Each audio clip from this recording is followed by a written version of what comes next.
وسارعوا إلى مغفرة من ربكم وجنة عرضها السماوات والأرض أعدت للمتقين.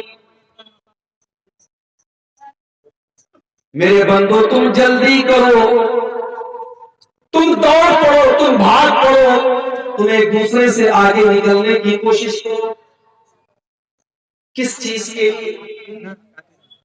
الى مغفرت من ربکم، اپنے رب کی مغفرت کو پانے کے لیے، وجنت، اور جنت کو پانے کے لیے. آج ہم اپنے سماج پر نظر اٹھا کے دیکھیں، سماج کے اندر ایک دوڑ لگی، ایک مقابلہ ہو رہا ہے.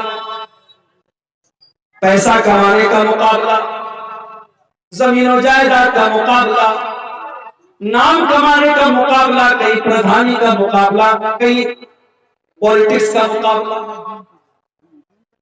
اللہ فرماتا ہے میرے بندو تمہیں اگر مقابلہ ہی کرنا ہے، تمہیں اگر آگے نکلنا ہے، تمہیں ایک دوسرے کو اگر پیچھے کرنے کے بارے میں سوچنا ہے، تو تم اللہ کی مغفرت کو حاصل کرنے کے لیے اور جنت کو حاصل کرنے کے لیے مقابلہ کرو.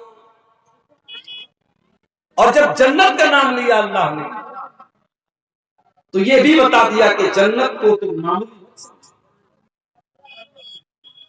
وَجَنَّةٍ عَرْضُهَا السَّمَاوَاتُ وَالْأَرْضُ، میرے بندو تم اس جنت کے لیے محنت کرو جس جنت کی چوڑائی آسمانوں اور زمین کے برابر ہے. آج دنیا کے بڑے بڑے شہروں میں زمین کتنی مہنگی ہے. کلکتہ آپ چلے جائیں، گوہاٹی آپ چلے جائیں، سلی گڑی آپ چلے جائیں، اچھے شہر میں چلے جائیں، آپ کو زمین بڑی مہنگی ملے گی. کسی بڑے شہر میں زمین کا چھوٹا سا ٹکڑا بھی انسان کو مل جائے تو سمجھتا ہے کہ میں بہت بڑا آدمی بن گیا. لیکن میرے پیارے ساتھیوں، دنیا کی قیمتی سے قیمتی زمین کی جنت کے سامنے کیا اوقات ہے. اللہ کے نبی فرماتے ہیں صحیح بخاری کی روایت ہے، لَمَوْضِعُ الصَّوْتِ أَحَدِكُمْ فِي الْجَنَّةِ خَيْرٌ مِنَ الدُّنْيَا وَمَا فِيهَا. جنت میں ایک کوڑے کے رکھنے کی جو جگہ ہوگی، ایک کوڑا رکھنے کی جگہ جنت میں دنیا کی ساری چیزوں سے بہتر ہے. ایک کوڑا رکھنے کی جگہ یعنی ہم اپنی زبان میں کہہ سکتے ہیں 1 اسکوائر فٹ ہے. جنت میں 1 اسکوائر فٹ کا ایریا دنیا کی تمام قیمتی سے قیمتی چیزوں سے بہتر ہے. دنیا کی خوبصورتی، دنیا کا عیش و آرام جہاں سے ختم ہوتا ہے، جنت وہاں سے شروع ہوتی ہے. آج ہمارے کتنے نوجوان ہیں دنیا کی عورتوں کی طرف، دنیا کی لڑکیوں کی طرف ان کا ایک آکرشن ہے، توجہ ہے. غلط راستے کی طرف بھی وہ جا رہے ہیں. کاش کہ انہوں نے قرآن میں جنت کا تذکرہ پڑھا ہوتا اور جنت کی عورتوں کے بارے میں پڑھا ہوتا. سورہ رحمان اٹھا کے دیکھو، اللہ فرماتا ہے حور مقصورات فی الخیام، جنت کی جو حوریں ہوں گی وہ خیموں کے اندر آرام کر رہی ہوں گی، وہ نیچی نگاہ والی ہوں گی اور اتنی خوبصورت ہوں گی. فرمایا کأنہن الیاقوت والمرجان، وہ یاقوت و مرجان کی طرح وہ قیمتی ہیرے اور جواہرات سے بھی زیادہ قیمتی ہوں. وہ جنت کی عورتیں اتنی خوبصورت ہوگی کہ اللہ کے نبی فرماتے ہیں کہ اگر ان میں سے کوئی عورت صرف زمین کی طرف جھانک دے، اگر جنت سے زمین کی طرف وہ جھانک دے، لَمَلَأَتْ مَا بَيْنَهُمَا رِيحًا، تو زمین و آسمان کے درمیان کا پورا علاقہ خوشبوؤں سے بھر جائے گا. وَلَنَصِيفُهَا عَلَى رَأْسِهَا خَيْرٌ مِنَ الدُّنْيَا وَمَا فِيهَا، اور اس جنتی حور کے سر کے اوپر جو دوپٹہ ہے وہ دوپٹہ دنیا کی اور دنیا کی تمام نعمتوں سے بہتر ہے. میری ماں اور بہنوں، جنت کی حوریں بھی دوپٹہ استعمال کریں. جو عورت دنیا میں دوپٹہ استعمال کرتی ہے گویا کہ وہ جنتی عورت کے نقشے قدم پر چلتی ہے، اور جو دنیا میں بے حیائی کا طریقہ اپناتی ہے گویا اس کو جنت سے کوئی مطلب نہیں. یہ ہوگی جنت. اللہ فرماتا ہے میرے بندو تمہیں اگر مقابلہ کرنا ہے، تمہیں اگر کمپٹیشن کرنا ہے تو جنت کے لیے کمپٹیشن کرو جس کی چوڑائی آسمانوں اور زمین کے برابر ہے۔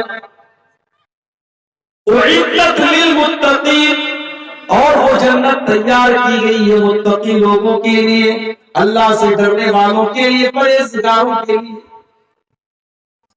اب متقی کون لوگ ہیں؟ اللہ نے ان کی پہچان بتاتے ہوئے فرمایا الذین ينفقون فی السراء والضراء، متقی وہ لوگ ہیں جو پریشانی میں بھی اللہ کی راہ میں خرچ کرتے ہیں اور آسانی میں بھی اللہ کی راہ میں خرچ کرتے ہیں۔ ہمارے پاس دولت ہے، ہم نے مدرسے میں دیا، ہم نے مسجد میں دیا، یہ کون سا کمال ہو گیا بھائی؟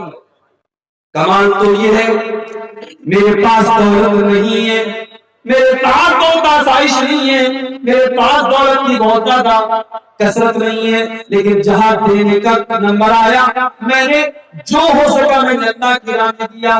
یہ ہے اصل تقویٰ، یہ ہے اصل دین۔ صحابہ کرام کو دیکھیں، غزوہ تبوک کا موقع ہے، اللہ کے نبی اعلان کرتے ہیں کہ اس لشکر کی تیاری کے لیے تعاون کرو، دان دو، چندہ دو، میں تمہیں جنت کی گارنٹی دیتا ہوں۔ صحابہ کرام اپنی اپنی طاقت کے مطابق، اپنی اپنی حیثیت کے مطابق اللہ کے نبی کے پاس آتے ہیں اور تعاون پیش کرتے ہیں۔ کچھ صحابہ ایسے بھی تھے جو غریب تھے، مزدور تھے، ان کے پاس دولت نہیں ہے، ان کے پاس ہونا چاہتی نہیں ہے، مگر وہ اسلام کی مدد کرنا چاہتے ہیں، وہ اللہ کے دین کی مدد کرنا چاہتے ہیں۔ ان بیچاروں نے نائٹ شفٹ میں کام کیا، انہوں نے رات اور دن محنت کر کے مزدوری کر کے وہ ایک مٹھی اور دو مٹھی جو لے کر کے آتے ہیں۔ اے اللہ کے نبی میرا یہ ایک مٹھی جو لے لیجیے، اے اللہ کے نبی میں اور تو کچھ نہیں دے سکتا، یہ ایک مٹھی جو آپ میری طرف سے قبول کر لیجیے۔ منافق لوگ مذاق اڑانے لگے، یہ دیکھو یہ ایک مٹھی جو کے ذریعے اسلام کی خدمت کرنے کے لیے آئے ہیں، یہ ایک مٹھی جو کے ذریعے اسلام کی مدد کرنا چاہتے ہیں، لیکن اللہ کے نبی نے اس ایک مٹھی جو کے پیچھے جو اخلاص تھا، جو اللہ کا ڈر تھا، جو دین کا جذبہ تھا، اللہ کے نبی نے اس جذبے کو محسوس کرتے ہوئے اس ایک مٹھی جو کو لے لیا اور آپ نے فرمایا لو انفق احدكم مثل احد ذهبا ما بلغ مد احدهم ولا نصيفا۔ او لوگوں اس ایک مٹھی جو کی قیمت تم کیا جانو، اگر تم احد پہاڑ کے برابر بھی سونا خرچ کر دو تو اس ایک مٹھی جو کا مقابلہ نہیں کر سکتے۔ یہ ہے تقویٰ، یہ ہے دین۔ اللہ نے فرمایا میرے متقی بندے وہ ہیں جو آسانی میں بھی اللہ کی راہ میں خرچ کرتے ہیں، پریشانی میں بھی اللہ کی راہ میں خرچ کرتے ہیں۔ اسی لیے اللہ کے نبی فرماتے ہیں کہ تم اللہ کو اپنے اچھے دنوں میں پہچانو، اللہ کو اپنے اچھے دنوں میں پہچانو، یاد رکھو فی الشدہ، تمہارے برے دنوں میں اللہ تم کو پہچانے گا۔ انسان کے پاس جب اچھا دن آتا ہے، جب دولت آتی ہے، جب عیش و آرام کی زندگی گزارتا ہے، تب اسے اللہ یاد نہیں آتا ہے۔ جب پریشانی آتی ہے، جب بیماری آتی ہے، جب دکھ اور تکلیفیں آتی ہے، تب اللہ یاد آتا ہے۔ اللہ کے نبی فرماتے ہیں اپنے پروردگار کو اپنے اچھے دنوں میں یاد کرو، یار نفس شدہ، وہ برے دنوں میں تمہیں یاد رکھے گا۔ تو متقی لوگ وہ ہوتے ہیں جو اچھے اور برے تمام دنوں میں اللہ کے راہ میں خرچ کرتے ہیں۔ والکاظمین الغیظ، اور متقی لوگ وہ ہوتے ہیں جو غصے کو پی جانے والے ہوتے ہیں۔ آج کتنے مرڈر ہو جاتے ہیں غصے کی وجہ سے، کتنی طلاق ہو جاتی ہے غصے کی وجہ سے، کتنا شوہر بیوی کے اوپر ہاتھ اٹھا دیتا ہے غصے کی وجہ سے۔ میرے پیارے ساتھیوں، غصہ آنا نیچرل ہے، مگر غصے کو کنٹرول کیا جائے، غصے کو دبا دیا جائے۔ اس لیے اللہ کے نبی فرماتے ہیں ليس الشديد بالسرعة انما الشديد الذي يملك نفسه عند الغضب۔ پہلوان وہ نہیں ہے، بہادر وہ نہیں ہے جو کشتی میں دشمن کو بچا دے، بہادر تو وہ ہے جو غصے کے ٹائم اپنے آپ کو کنٹرول کرے۔ والکاظمین الغیظ، غصے کو پی جانے والے۔ والعافین عن الناس، اور میرے متقی بندے وہ ہیں جن کے لیے میں نے جنت تیار کر کے رکھی ہے. یہ وہ لوگ ہیں جو لوگوں کو معاف کر دیتے ہیں, درگزر کر دیتے ہیں. بھائی زندگی میں ایسا نہیں ہے کہ ہر چیز آپ کے من کے مطابق. کبھی آپ کی بیوی ایسا کوئی کام کر دے گی جو آپ نہیں چاہتے, کبھی آپ کے بچے کچھ ایسا کام کر دیں گے جو آپ کی مرضی کے خلاف ہے, کبھی دوستوں سے انبن ہو جائے گی, کبھی پڑوسیوں سے جھگڑا ہو جائے گا. آپ ہمیشہ اس قرآن کی آیت کو اپنے سامنے رکھیں, والعافین عن الناس, لوگوں کی غلطیوں کو معاف کر دیا کریں. نبی اکرم کی سیرت اٹھا کر کے دیکھو, آپ کے اوپر مکہ والوں نے کون کون سے ظلم و ستم کے پہاڑ نہیں توڑے. آپ نماز پڑھ رہے ہیں, آپ کے اوپر اونٹنی کی بچہ دانی لا کے رکھ دی جاتی ہے, آپ کی گردن میں چادر ڈال کر کے آپ کا گلا دبانے کی کوشش کی جاتی ہے, آپ کی بیٹی زینب کے اوپر ایسا حملہ کیا جاتا ہے کہ ان کا انتقال ہو جاتا ہے, آپ کی بیٹیوں کو طلاق دے دی جاتی ہے, آپ کو مکے سے نکلنے پر مجبور کیا جاتا ہے, آپ کو طائف میں پتھر مارے جاتے ہیں. ساری تکلیفوں کو آپ نے برداشت کیا اور آپ نے معاف کر دینے کی وہ مثال قائم کی کہ ساری انسانوں کو مثال پیش کرنے سے قاصر. جب مکہ فتح ہوا اور آپ کو مکہ والوں کے اوپر پورا پاور اور پورا کنٹرول حاصل ہو گیا, آپ چاہتے تو بدلہ لے لیتے, آپ چاہتے تو انتقام لے لیتے, آپ چاہتے تو ایک جرم کی سزا ان کو دے دیتے, لیکن آپ نے وہی جواب دیا جو حضرت یوسف علیہ السلام نے اپنے بھائیوں کو دیا تھا, لا تثریب علیکم اليوم. آپ نے فرمایا محمد رسول اللہ کسی سے کوئی بدلہ نہ لیں گے, کسی سے کوئی انتقام نہ لیں گے. اذهبوا انتم الطلقاء, جاؤ تم سب کے سب آزاد ہو. آپ نے سب کو معاف کر دیا. ہم اس نبی کے ماننے والے. والعافین عن الناس, ظالم سے لیا ظلم کا بدلہ نہ کسی وقت, مارا بھی تو اخلاق کی تلوار سے مارا. اللہ کے نیک بندے معاف کر دے. داروغہ مت بنو. اگر آپ کو اللہ نے کسی کے اوپر کنٹرول دیا ہے تو آپ داروغہ مت بنو, آپ معاف کر دیا کرو لوگوں کی غلطیوں سے.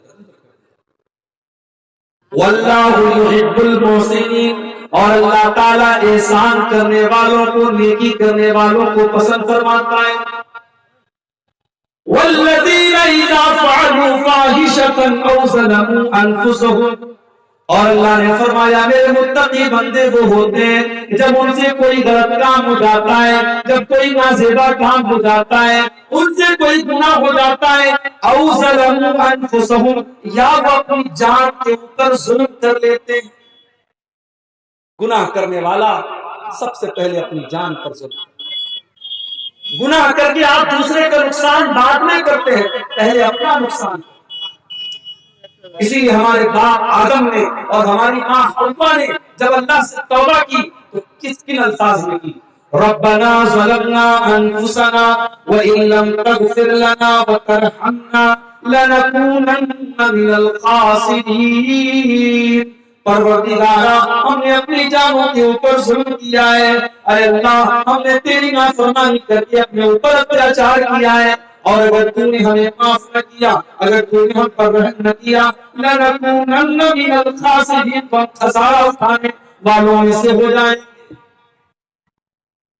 تو اللہ کہہ رہا ہے کہ میرے متقی بندے وہ ہیں جب ان سے کوئی گناہ ہو جاتا ہے یا وہ اپنی جان پر ظلم کر لیتے ہیں, ذکر اللہ, تو وہ اللہ کو یاد کرتے ہیں, وہ اللہ کو یاد کرتے ہیں, فاستغفروا لذنوبہم, اور اپنے گناہوں کی معافی مانگتے ہیں. اگر یہ چیز ہمارے اندر ہے, اگر گناہ کرنے کے وقت اللہ یاد آتا ہے تو سمجھ جاؤ کہ دل کے اندر ایمان کی گنجائش موجود ہے, سمجھ جاؤ کہ دل کے اندر ایمان کی روشنی موجود ہے. اور اگر گناہ کرنے کے بعد اللہ یاد نہیں آتا ہے, بلکہ گناہ کرنے کے بعد انسان اور ڈھٹائی کرتا ہے اور جرات کرتا ہے اور اپنے گناہ کے اوپر فخر کرتا ہے, تو سمجھ جاؤ کہ دل کے اوپر اس لیے اللہ کے نبی فرماتے ہیں کل امتی معافی الا المجاہرین، میری امت میں سب کی تو معافی ہو سکتی ہے مگر کلم کھلا گناہ کرنے والوں کی معافی نہیں ہوگی۔ اے اللہ کے نبی یہ کلم کھلا گناہ کرنے والے کون ہیں؟ آپ نے فرمایا کلم کھلا گناہ کرنے والے وہ لوگ ہیں کہ رات کو انہوں نے کوئی گناہ کیا اور اللہ نے ان کے گناہ کے اوپر پردہ ڈال دیا، اور صبح کو وہ دوستوں سے بیان کر رہا ہے میں نے رات میں ایسا ایسا کام کیا ہے، اللہ نے تو اس کے گناہ کے اوپر پردہ ڈالا تھا، اس نے اللہ کے پردے کو چاک کر دیا، اس نے اپنے گناہ کی نمائش کرنی شروع کر دی، اس نے اپنے گناہ کو شیئر کرنا شروع کر دیا۔ آج یہ چیز ہو رہی ہے، کسی کے ساتھ کوئی غلط کام کیا پھر دوستوں کو دکھا رہا ہے دیکھو میں نے یہ کام کیا۔ اپنے گناہ کی نمائش کرنا، اپنے گناہ کو شیئر کرنا اور اپنے گناہ کو بتانا یہ اللہ کو بہت ناپسند ہے۔ اللہ کے نبی فرماتے ہیں یہ کلم کھلا گناہ کرنا ہے اور اللہ اس کو معاف نہیں کرتا۔ تو اگر دل میں کھٹک پیدا ہو رہی، اگر گناہ کرنے کے بعد اللہ یاد آ رہا ہے، ہم آدم کی اولاد ہیں میرے بھائی، ہم انسان ہیں، ہم فرشتے نہیں ہیں، انسان سے گناہ ہو سکتا ہے، غلطی ہو سکتی ہے، لیکن بہترین خطا کار وہ ہے جو گناہ کرنے کے بعد اللہ سے معافی مانگے۔ اور جب دل میں ایمان ہوتا ہے تو انسان کے دل میں توبہ کا خیال ضرور آتا ہے۔ اللہ کے نبی صحابہ کے ساتھ بیٹھے ہوئے ایک عورت آتی ہے، اے اللہ کے نبی انی اصبت الزنا، میں نے زنا کیا ہے، طہرنی، مجھے پاک کر دیجیے۔ شادی شدہ عورت تھی، جانتی تھی اسلام کے اندر شادی شدہ اگر مرد یا عورت زنا کر لے تو اس کی سزا کیا ہے، جانتی تھی کہ جان مار دی جائے گی، قتل کر دی جائے گی، سب کچھ جاننے کے باوجود اللہ کے نبی کے پاس آتی ہے، اے اللہ کے نبی میں نے زنا کیا ہے اور میں نہیں چاہتی کہ آخرت میں مجھے زنا کی سزا دی جائے، اے اللہ کے نبی میں توبہ کرنا چاہتی ہوں، میں زنا کی سزا لینا چاہتی ہوں، مجھے سزا دے دیجئے، مجھے پاک کر دیجئے تاکہ آخرت میں مجھے سزا نہ ملے۔ اللہ، کون سی طاقت تھی میرے بھائی جو وہ اس عورت کو اللہ کے نبی کی عدالت میں لے کر کے آتی۔ آج تو مجرم عدالت سے بھاگتا ہے، آج تو مجرم رشوت دے کر کے سوچتا ہے میں سزا سے بچ جاؤں، لیکن جب ایمان پیدا ہوتا ہے تو مجرم عدالت میں چل کر کے آتا اور کہتا ہے کہ مجھے سزا دی جائے۔ اللہ کے نبی نے ٹالنے کی کوشش کی، آپ نے کہا جاؤ کیا بات کر رہی ہو، اس نے کہا مجھے ٹالنے کی کوشش نہ کیجیے، میں نے زنا کیا ہے اور میں اس کا ثبوت بھی لے کر کے آئی، میں حمل سے ہوں، میں پیٹ سے ہوں، اللہ کے نبی مجھے زنا کی سزا دی۔ آپ نے کہا ٹھیک ہے جاؤ، جاؤ جب بچہ پیدا ہو تب آنا، جاؤ جب بچہ پیدا ہو تب آنا، تم کو ہم ابھی سزا نہیں دے سکتے۔ 9 مہینے کا ٹائم دے دیا اللہ۔